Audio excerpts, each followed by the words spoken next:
प्रधानमंत्री नरेंद्र मोदी ने मध्य प्रदेश में कल गुना में चुनावी रैली के दौरान अपने संबोधन में बिहार के मुख्यमंत्री नीतीश कुमार पर बड़ा प्रहार किया। जनसंख्या नियंत्रण को लेकर विधानसभा में दिए नीतीश कुमार के बयान की पीएम ने आलोचना करते हुए कहा कि इंडिया अलायंस घमंडिया गठबंधन के बहुत बड़े नेता विधानसभा के अंदर माताओं बहनों के लिए ऐसी भद्दी बातें कर रहे हैं जिसकी कल्पना नहीं की जा सकती। माताओं बहनों के अपमान के खिलाफ गठबंधन के लोग एक शब्द नहीं बोल रहे हैं, इन्हें शर्म आनी चाहिए। पीएम मोदी ने इसके साथ ही कहा, ये देश का कैसा दुर्भाग्य आया है, कितने नीचे गिरोगे, दुनिया में देश की बेइज्जती कर रहे हो। जो लोग महिलाओं के बारे में ऐसा सोचते हैं, क्या वो आपके लिए कुछ अच्छा कर सकते हैं? उधर सीएम नीतीश ने जनसंख्या नियंत्रण के लिए महिला शिक्षा के महत्व पर अपनी विवादास्पद टिप्पणी को वापस लेते हुए बुधवार को नीतीश कुमार ने ये कहा कि उनकी किसी बात से किसी को कोई ठेस पहुंचती है तो वो इसके लिए माफी मांगते हैं और खेद व्यक्त करते हैं। बिहार विधानसभा परिसर में पत्रकारों से बातचीत के दौरान भी और बाद में सदन के अंदर भी नीतीश ने कहा कि अगर मेरी किसी बात को लेकर तकलीफ हुई है तो मैं अपनी बात को वापस लेता हूं और मैं अपनी निंदा करता हूं और दुख प्रकट करता हूं।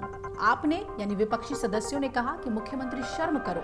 मैं न सिर्फ शर्म कर रहा हूं, मैं इसके लिए दुख प्रकट कर रहा हूं। मैं इन सारी चीजों को वापस लेता हूं। उन्होंने साथ ही ये भी कहा कि महिला हितों के प्रबल पैरोकार रहे हैं और इस मुद्दे पर बीजेपी सदस्यों के सदस्य ने आसन के समक्ष आकर हंगामा किया, जिस पर मुख्यमंत्री ने कहा कि आप लोगों को आदेश आया होगा कि मेरी निंदा करो, मैं अपने उस शब्द को वापस लेता हूं और आप जो भी मेरी निंदा करें मैं आपका अभिनंदन करता हूं। अब आपको बता दें कि जनसंख्या को नियंत्रित करने के लिए महिलाओं के बीच शिक्षा के महत्व पर जोर देते हुए नीतीश ने मंगलवार को विधानसभा और विधान परिषद दोनों ही जगह ये कह दिया था और कैसे एक शिक्षित महिला अपने पति को संभोग के दौरान रोक सकती है। उन्होंने मीडिया कर्मियों से बातचीत के दौरान अपनी इस टिप्पणी को वापस लेते हुए माफी मांगी और खेद प्रकट किया। बिहार विधानसभा में मंगलवार को सीएम नीतीश कुमार ने महिलाओं को लेकर ये अमर्यादित बयान दिया था और उस पर तेजस्वी यादव ने उनका बचाव किया था और कहा था कि सेक्स एजुकेशन की बात सीएम कर रहे थे, जिसकी पढ़ाई स्कूलों में भी होती है। इस मामले में तेजस्वी यादव पर भी अब निशाना साधा जा रहा है और इस मामले में प्रशांत किशोर अब कूद पड़े हैं। उन्होंने कहा कि तेजस्वी यादव किस स्कूल में गए हैं और किस स्कूल में सेक्स एजुकेशन की पढ़ाई उन्होंने की है, वो बात जनता को सार्वजनिक करनी चाहिए।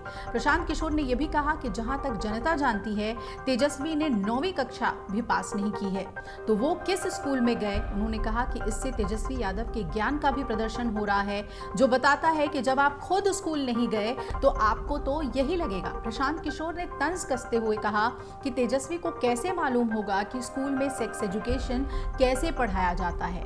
पीके ने यह भी कहा कि स्कूलों में सेक्स एजुकेशन इस तरह से नहीं पढ़ाया जाता, उस भाषा में और उस वल्गैरिटी के साथ तो कतई नहीं पढ़ाया जाता जिस तरीके से इस राज्य के मुखिया ने यानी बिहार के सीएम ने विधानसभा में खड़े होकर महिलाओं को लेकर टिप्पणी दी।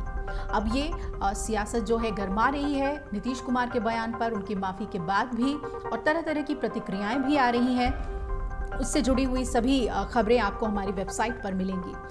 अगर आप ये वीडियो YouTube पर देख रहे हैं तो हमारे चैनल को सब्सक्राइब करें और बेल आइकन को दबाना ना भूलें। अगर आप Facebook पर ये वीडियो देख रहे हैं तो हमारे पेज को लाइक करें।